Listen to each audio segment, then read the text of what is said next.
hallelujah. Hallelujah. Yeah. Okay, yeah. Let us read today's scripture together first. Basahin po natin ang salita ng Diyos ng sabay-sabay.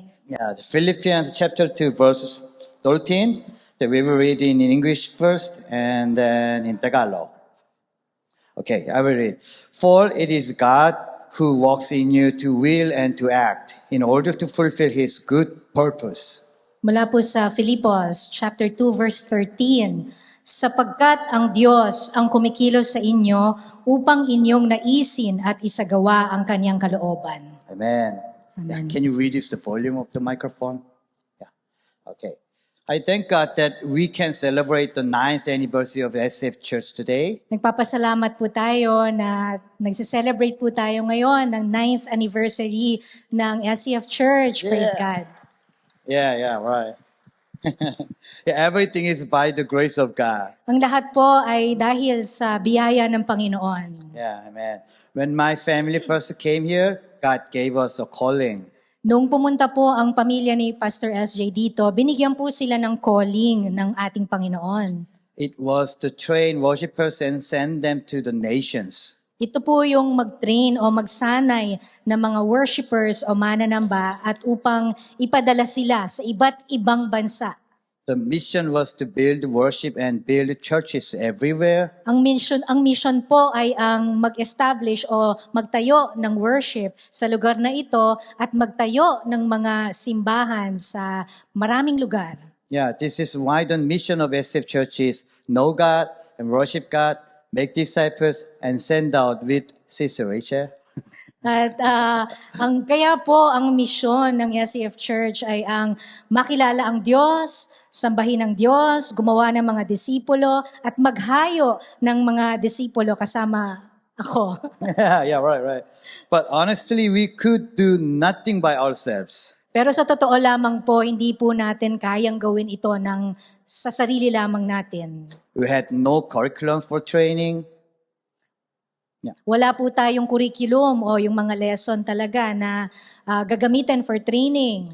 We had no leaders. Wala din pong mga leaders. We had no worshipers who could teach other worshipers. Wala rin pong mga mananamba o worshipers na pwedeng magturo sa iba pang mananamba. This building was also broken because no use during the pandemic. At dahil po noon sa pandemic, itong building po na to, marami pong sira noon. In reality, we were just busy fixing the building and doing small and urgent and daily tasks. Sa totoo lang po, nung mga panahon na yon, talagang very busy sa pag-aayos ng building na to at paggawa ng mga maliliit na bagay na kailangang ayusin sa araw-araw. Our calling felt like a floating cloud that would only happen in the distant future. Para pong nung panahon na yon, yung calling na binigay ng Panginoon ay lumulutang lamang sa hangin na parang cloud at pwede lamang itong mangyari sa malayong panahon. But even when nothing seemed to change, God was working. Pero po kahit na parang sa tingin namin wala namang nababago, pero ang Diyos po ay kumikilos. After 1 year, worshipers from Korea started to contact me. Pagkatapos po ng isang taon, meron pong mga worshipers na galing sa South Korea ay tinawagan po si Pastor SJ. Yeah, they asked, can we visit and worship at your center and your church? Tinanong po nila kung pwede bang pumunta sila dito, bumisita sila sa ating church at mag-worship sila dito. Yeah, they came and worshiped in the Bethlehem and this worship for 4 hours. Maraming oras po sila na nag-worship diyan sa dating Bethel Room at dito rin po sa ating worship hall. Ilang oras po yon? In October of the same year, about 30 leaders from the Key of David stayed and worshipped here. Nung sa parehas na taon po yon, nung unang taon, meron pong mga pumunta dito na mga 30 po na mga leaders from the Key of David. Pumunta po sila dito October noon at nag-worship din po sila dito, nagstay sila dito sa atin.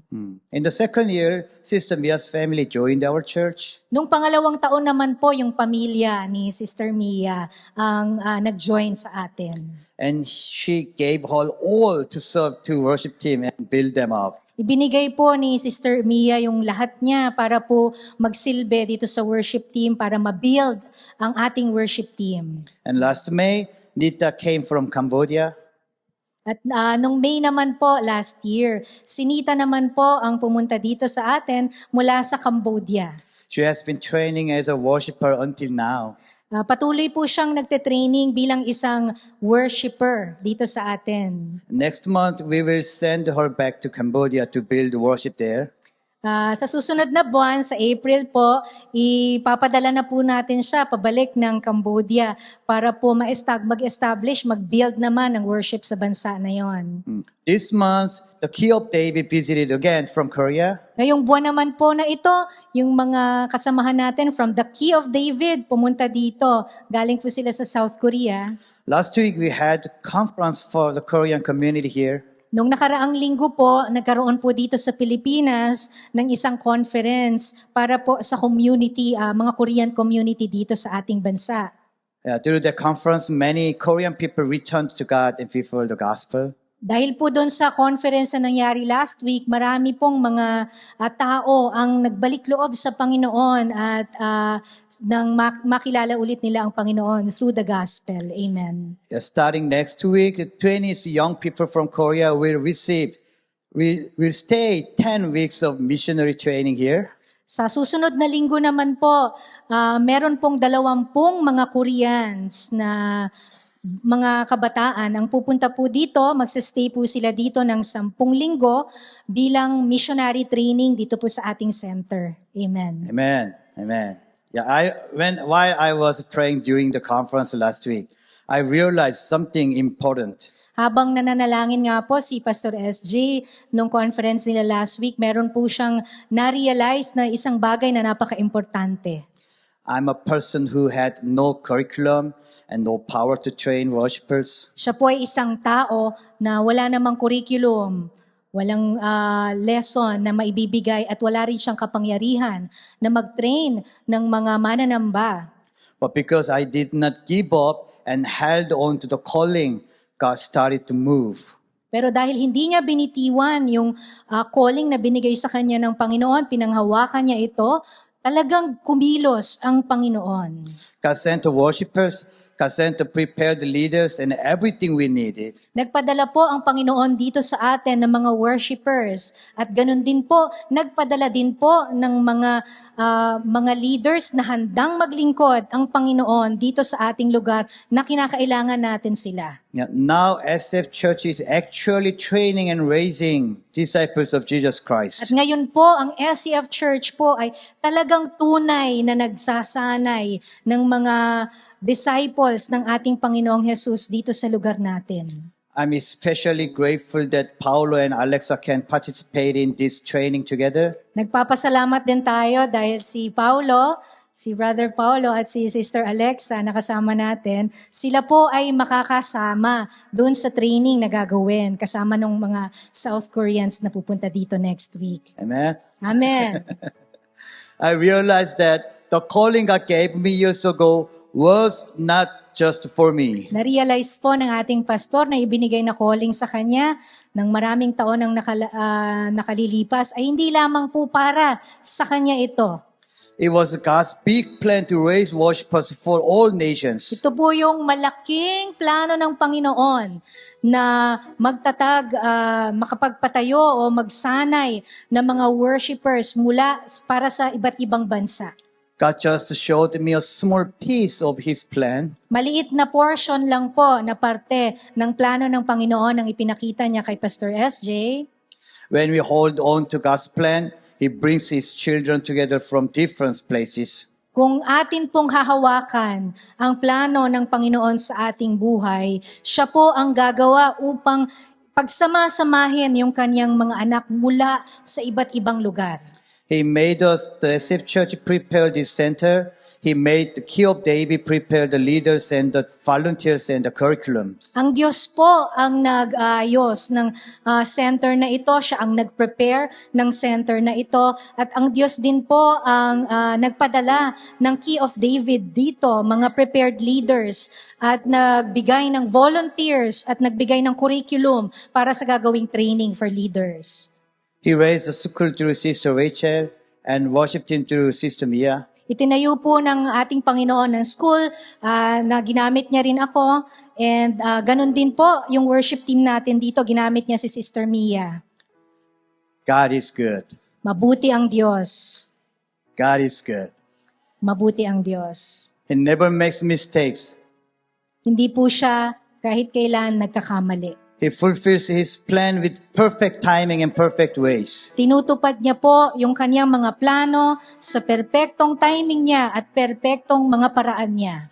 How joyful it is to join this journey that God has already prepared. Napakasaya po na makasama dito sa paglalakbay na inihanda na ng Panginoon para sa atin. SF Church is now 9 years old. Ang atin pong church, SCF Church, ay 9 years na. I feel the fire of the Holy Spirit starting to burn in our prayers and worship. Nararamdaman po natin na yung pag-aalab ng banal na espiritu, yung fire niya, yung apoy ng banal na espiritu ay nag-aalab sa ating mga panalangin at ating pagsamba dito sa lugar na ito. This April, we will send our first worshiper to Cambodia. Amen. Ngayong April po, ihahayo po natin, ipapadala natin ang kauna-unahang worshiper natin Amen. sa Cambodia. Amen.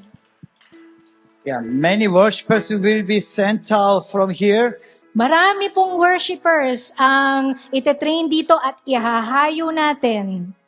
Dozens of Korean disciples training here will go back to their places to shine light of God. Dose-dose ng Korean disciples po ang magte-train dito sa ating lugar at ibabalik nila, ihahayo natin sila pabalik sa kanilang mga lugar, sa mga bansa nila upang ipagliwanag nila ang ilaw ng Panginoon. Amen? Amen. In the future, Filipino leaders of SF will be Amen. raised as worshipers and sent as missionaries. Amen. So sa future po, kasama sa plano ng Panginoon na mag-train ng mga Filipino leaders dito sa ating lugar, sa SF Church, sila po ay sasanayan at sila po ay papadala sa ibang-ibang lugar bilang mga misyonero. Amen. Amen? Amen. Are you believe it? Naniniwala Are you kayo? believe it? Amen. Yeah, we will see how God will do. Titignan po natin kung papaano kumilos ang Panginoon. Amen. God is already fulfilling the vision of SF. Tinutupad na po ng Diyos yung vision na binigay niya sa ating church. Know God and worship God and make disciples and send out.